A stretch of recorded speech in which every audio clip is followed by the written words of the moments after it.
ovaj 1. maj se slavi kod Amira i Mirale sa veoma dobrim, iskrenim prijateljima. Bumbačić.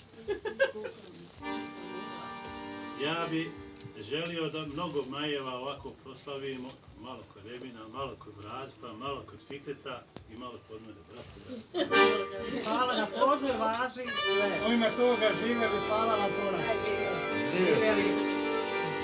Sa pjesmom Omnia Lore